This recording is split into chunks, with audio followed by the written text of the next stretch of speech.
I want you to take a look at this baby. What you're drawn to are her eyes and the skin you love to touch. But today I'm going to talk to you about something you can't see. What's going on up in that little brain of hers?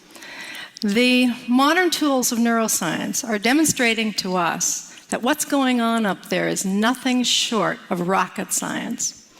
And what we're learning is going to shed some light on what the Romantic writers and poets described as the celestial openness of the child's mind. Work in my lab is focused on the first critical period in development, and that is the period in which babies try to master which sounds are used in their language. We think by studying how the sounds are learned, we'll have a model for the rest of language, and perhaps for critical periods that may exist in childhood for social, emotional, and cognitive development. So we've been studying the babies using a technique that we're using all over the world in the sounds of all languages. The baby sits on a parent's lap, and we train them to turn their heads when a sound changes, like from ah to e. If they do so at the appropriate time, the black box lights up and a panda bear pounds a drum. A 6-monther adores the task. What have we learned? Well, babies all over the world are what I like to describe as citizens of the world. They can discriminate all the sounds of all languages, no matter what country we're testing and what language we're using. And that's remarkable because you and I can't do that.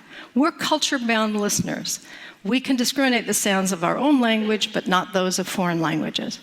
So the question arises, when do those citizens of the world turn into the language-bound listeners that we are? And the answer? Before their first birthdays. What you see here is performance on that head turn task for babies tested in Tokyo and in the United States, here in Seattle, as they listen to ra and la, sounds important to English but not to Japanese. So at 6 to 8 months, the babies are totally equivalent. 2 months later, something incredible occurs. The babies in the United States are getting a lot better. The babies in Japan are getting a lot worse, but both of those groups of babies are preparing for exactly the language that they're going to learn. So the question is, what's happening during this critical 2-month period? This is the critical period for sound development, but what's going on up there? So there are 2 things going on. The first is that the babies are listening intently to us, and they're taking statistics as they listen to us talk. They're taking statistics. So listen to 2 mothers speaking Motherese, the universal language we use when we talk to kids. First in English and then in Japanese. I love your big blue eyes. So pretty and nice. うわー、大きな茶色いお目目。そして綺麗な黒い髪。During the production of speech, when babies listen, what they're doing is taking statistics on the language that they hear. And those distributions grow. And what we've learned is that babies are sensitive to the statistics, and the statistics of Japanese and English are very, very different.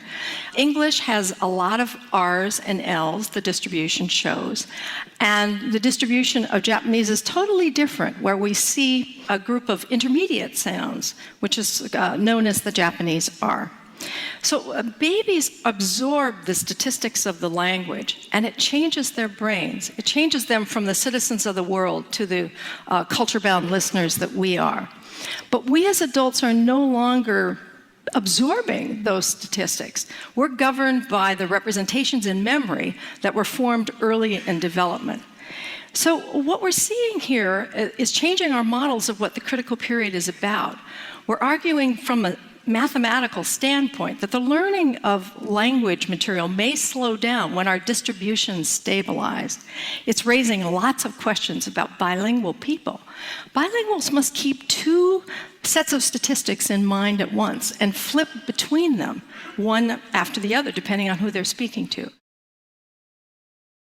We want to get inside the brain and see this thing happening as babies are in front of televisions as opposed to in front of human beings. Thankfully, we have a new machine, magnetoencephalography, that allows us to do this. It looks like a hairdryer from Mars, but it's completely safe, completely non-invasive, and silent.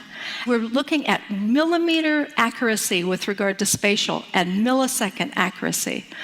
Using 306 squids, these are superconducting quantum interference devices, to pick up the magnetic fields that change as we do our thinking. We're the first in the world to record babies in an MEG machine while they are learning. So this is little Emma. She's a 6-monther, and she's listening to various languages in the earphones that are in her ears. You can see she can move around. We're tracking her head with little pellets in a cap, so she's free to move, completely unconstrained. It's a technical tour de force. What are we seeing? We're seeing the baby brain as the baby hears a word in her language. The auditory areas light up, and then subsequently areas surrounding it that we think are related to coherence, getting the brain coordinated with its different areas, and causality, one brain area causing another to activate. We are embarking on a grand and golden age of knowledge about child's brain development.